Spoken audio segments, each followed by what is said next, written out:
तो राजपूत जो थे ये विभिन्न सामंत और जमींदारों के जो वर्ग थे यही राजपूत कहलाने लगे थे।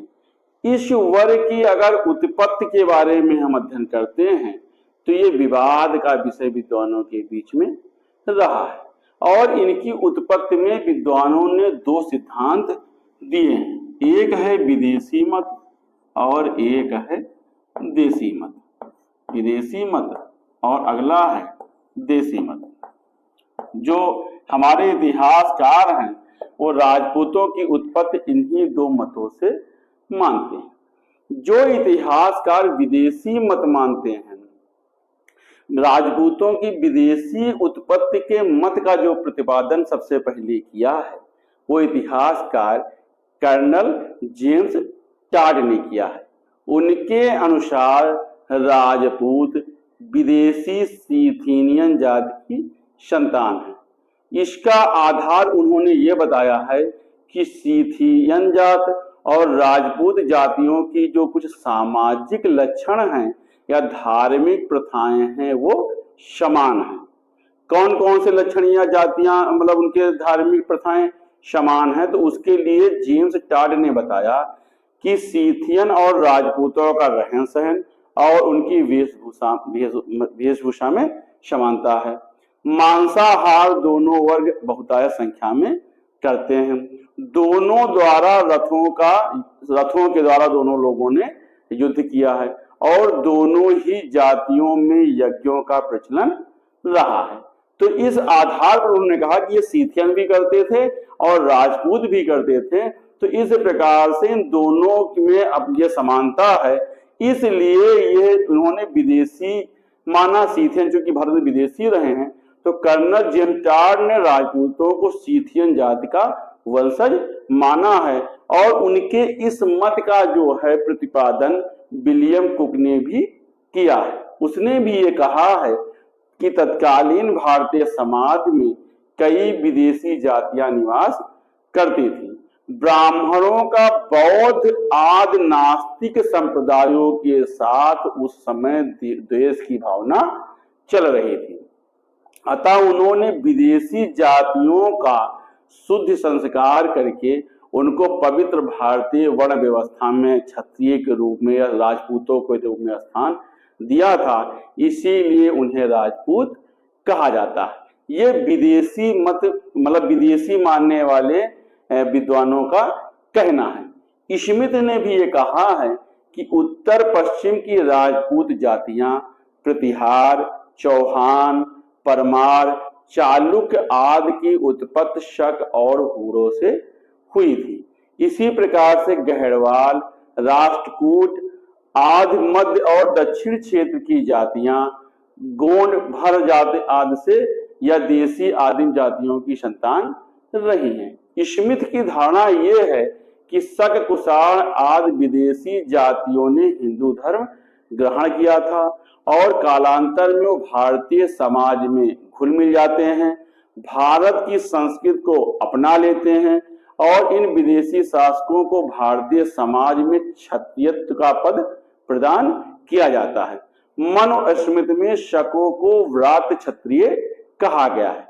इन जातियों के वीरता पूर्व कार्यों के उनके दरबारी चारणों ने बहुत बढ़ा चढ़ा करके प्रस्तुत किया है और उनकी तुलना रामायण और महाभारत के वीरों से किया है। तो ये विदेशी उत्पत्ति के सिद्धांत मानने वाले विद्वानों का कहना है।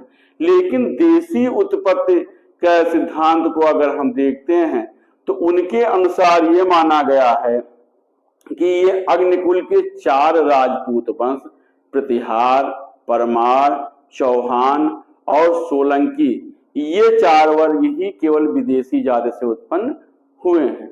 चौहान और गहलोत जैसे कुछ वंश विदेशी जातियों के पुरोहित रहे हैं और उन्होंने भंडारकर नामक विद्वान ने बताया है कि गुर्जर और प्रतिहार वंश के लोग खजर नामक जाति की संतान हैं जो हूरों के साथ भारत में आए थे।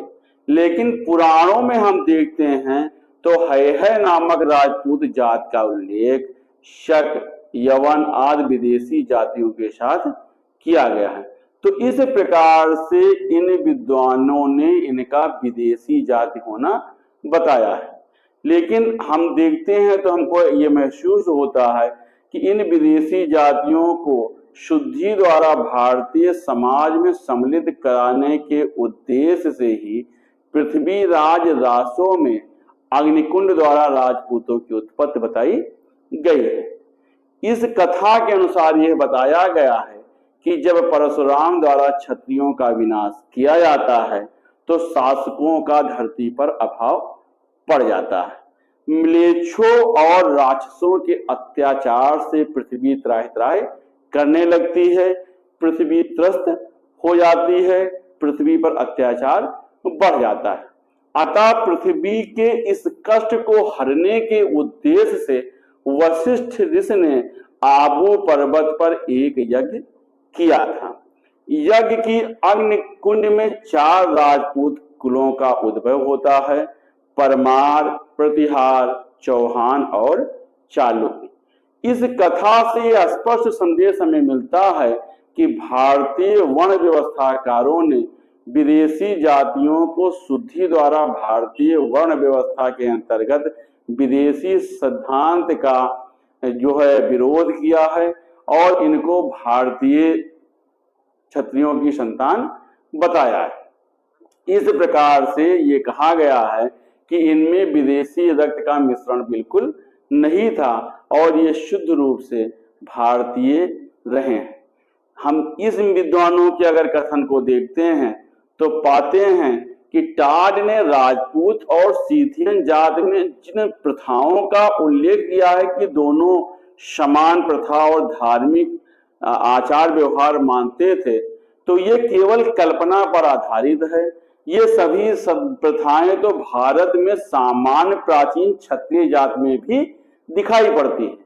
राजपूतों उन्होंने पृथक क्षत्रियों से अभी कहा है और ये बताया है कि ये तो भारत के जो परंपरागत क्षत्रिय वर्ण है उसमें भी ये प्रथा चलती है, तो हम कैसे मान लें कि ये विदेशी जाति रही है।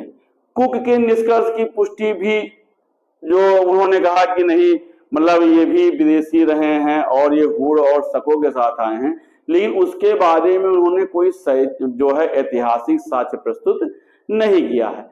तो इन लेखकों का ये कहना कि जो विदेशी हैं ये केवल एक कपोल कल्पना माना जाता है। तो इस प्रकार से हमें कोई ये प्रमाण नहीं मिलता है कि राजपूत विदेशी रहे हों। इस प्रकार से अगर हम देखते हैं तो राजपूतों का जो विदेशी होना है वो जो है स्वीकार्य नहीं है और ये केवल कल्पनाओं पर आधारित कथा है, तथ्यों पर आधारित कथा नहीं है। भारतीय सिद्धांत के अनुसार अगर देखा जाता है तो राजपूत शब्द वस्तुतः राजपुत्र का ही अपभ्रंश शब्द है, जिसका प्रयोग भारतीय ग्रंथों में क्षत्रिय जाति के लिए किया गया है। पाणिनि की अष्टाध्यायी पुस्तक में भी राजपुत्र शब्द का प्रयोग राजन्य अथवा रक्षक के रूप में किया गया है। महाभारत में भी विभिन्न प्रकार के अस्त्र शस्त्र चलाने वालों को राजपूत कहा गया है। यह भारतीय सिद्धांत है। 8वीं शताब्दी के लेखक भौभूत ने भी कौशल्या को राजपुत्री कहा है, जिन्होंने की उत्तर रामचरित लिखा है। उत्तर मध्यकालीन साहित्य में भी राजपूत शब्द का प्रयोग क्षत्रिय जाति के लिए किया है। कल्हण ने जो राजतरंगिणी लिखा है उसमें शाही परिवार के उत्तराधिकारियों को राजपुत्र की संज्ञा दी गई है। ऐसा प्रतीत होता है कि तुर्कों द्वारा पराजित होने के कारण राजपूतों की राजनैतिक प्रतिष्ठा उस समय कम हो गई थी और तुर्कों ने उनको अपमान स्वरूप राजपुत्र शब्द को राजपूत कहना प्रारंभ किया था। विद्वानों के अनुसार राजपूतों को वैदिक क्षत्रिय की ही संतान माना जाना चाहिए। मनुस्मृति में भी ये लिखा है कि ये वैदिक क्रियाओं से जो है इनकी क्षत्रियों की उत्पत्ति हुई है और ये भारत की ही संतान है। 12वीं शताब्दी में हम देखते हैं कि प्राचीन क्षत्रिय वर्ण के शासक और योद्धा वर्ग को राजपूत कहा जाने लगा था। अगर ये राजपूत विदेशी होते तो भारतीय संस्कृति, एक भारत देश के प्रति उनकी इतनी अधिक भक्ति कदापि न होती। अगर इनके अंदर विदेशी रक्त की जरा सी भी बूंद होती तो ये किसी भी रूप में जो है भारत के प्रति इतना समर्पित ना होते। और राजपूतों के इतिहास को हम पढ़ करके पाते हैं कि उनके द्वारा भारत की रक्षा के लिए हमेशा युद्ध लड़ा गया है, तो इसलिए वो शुद्ध भारतीय माने जाते हैं और विदेशी मानने वाले इतिहासकारों की बातों का वो पूरी तरह से समर्थन नहीं करते हैं। तो इस प्रकार से हम देखते हैं तो पाते हैं कि भारतीय वर्ण व्यवस्था में विदेशी जातियों को समय समय पर स्थान मिलता रहा है, लेकिन उनकी कोई ऐसी जाति नहीं रही है जिसको वो ये कह सकें कि उनमें विदेशी रक्त या और भारतीय रक्त का मिश्रण रहा है। स्वयं आर्यों को भी यहाँ पर कुछ विद्वानों द्वारा विदेशी कहा गया है। इसी आधार पर इन्हीं विद्वानों द्वारा राजपूतों को भी विदेशी कहा जाता है। ये हम देखते हैं कि कई विदेशी लोगों ने भारतीय वंशों में अपने वैवाहिक संबंध स्थापित किए थे, जैसे कि सातवाहन और इक्ष्वाक शासकों ने पश्चिमी क्षत्रपों की कन्याओं के साथ विवाह किया था, जिसका कि आज हमें अभिलेखीय साक्ष्य भी मिलता है।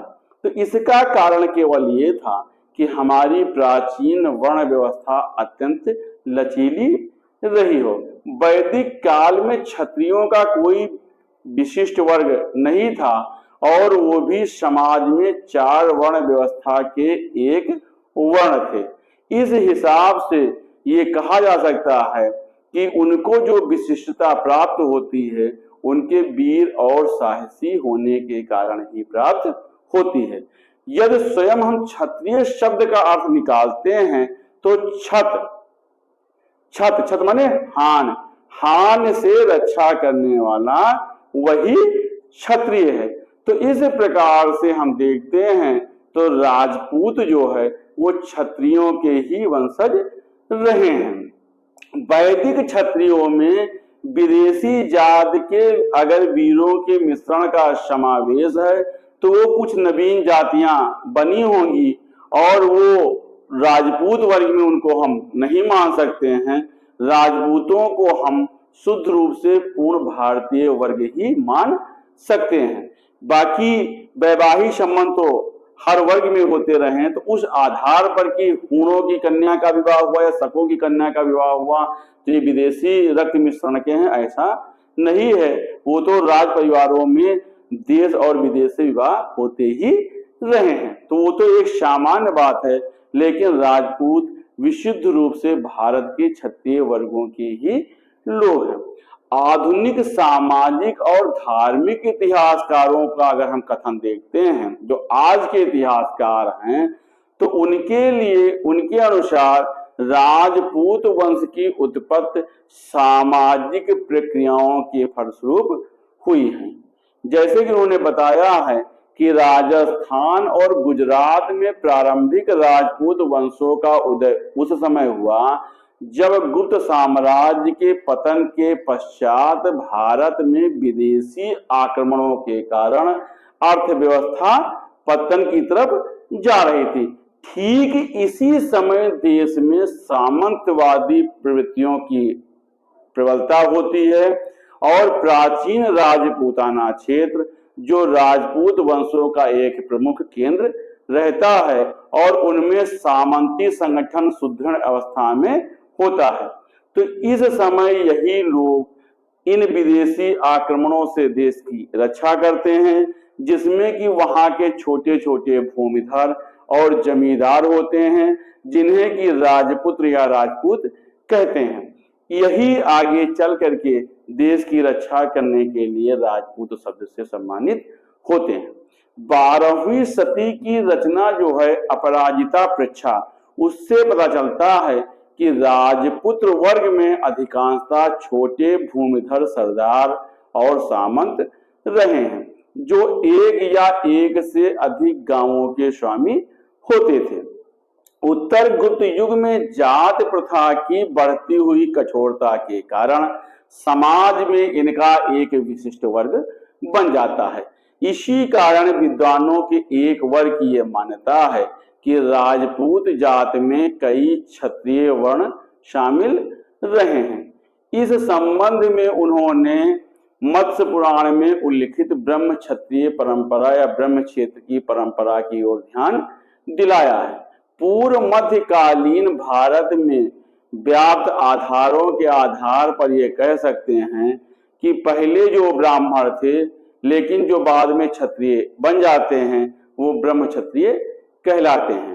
राजपूत कालीन लेखों और साहित्य से हमें राजपूत वंशों के ब्राह्मण मूल की ओर होने के संकेत मिलते हैं, जैसे कि प्रतिहारों के लेख में मूल पुरुष हरिश्चंद्र को ब्राह्मण बताया गया है। बिजौलिया लेख में चौहान शासक सामंत राज को विप्र श्री वत्स गोत्र नामक गोत्र से उत्पन्न बताया गया है। पिंगल सूत्रवृत्त में परमार मुंज को और बल्लाल चरित्र में सेनवंशी राजाओं को ब्रह्मक्षत्र कुल का कहा गया है। इसी प्रकार से चट्टास लेख गुहिल वंश का जो लेख है इसमें भी ब्रह्मक्षत्र शब्द का प्रयोग होता है। तो इस प्रकार से हम देखते हैं कि इस समय कई ब्राह्मण कुलों ने भी राज पद को प्राप्त किया था और वो भी अपने आप को राजपूत घोषित करने लगे थे और समाज ने उनको भी राजपूतों की मान्यता प्रदान किया था। कुछ लेखों में ये भी पता चलता है कि ब्राह्मण और क्षत्रिय वर्णों के बीच वैवाहिक संबंध होने के कारण जो संतानें उत्पन्न होती हैं वो ब्रह्मक्षत्र या ब्रह्म क्षत्रिय कहलाती हैं। तो यही कारण रहे होंगे जो ब्रह्म क्षत्र या ब्रह्म क्षत्रिय बोला गया है कि या तो वो जो ब्राह्मण कुछ जो राजा या सामंत की स्थिति में रहे होंगे वो अपने को राजपूत घोषित कर दिए होंगे, तो या तो वो ब्रह्म क्षत्र कहलाए या ब्राह्मण और क्षत्रियों के बीच जो वैवाहिक संबंध होते हैं और उनसे जो संतानें उत्पन्न होती हैं वो ब्रह्म क्षत्रिय कहलाती हैं। तो इससे ये हमको लगता है कि राजपूत वंश की उत्पत्ति भारतीय समाज की विविध जातियों और जनजातियों के साथ विदेशी आक्रमणकारियों के प्रतिरोध करने वाली जातियों से हुआ है और यही लोग जो है भारत में बाद में अपने को भारत के रक्षक के रूप में प्रस्तुत करते हैं और बाद को यही राजपुत्र या क्षत्रिय कहलाते हैं। तो हम देखते हैं तो भारत में राजपूतों का इतिहास बहुत ही प्राचीन रहा है और आज हमने जो आपको बताया ये राजपूतों की उत्पत्ति के बारे में बताया है। अगले वीडियो में हम राजपूतों के कुछ वंश जैसे गुर्जर प्रतिहार वंश, परमार वंश, चौहान वंश आदि इसका उल्लेख करेंगे। धन्यवाद।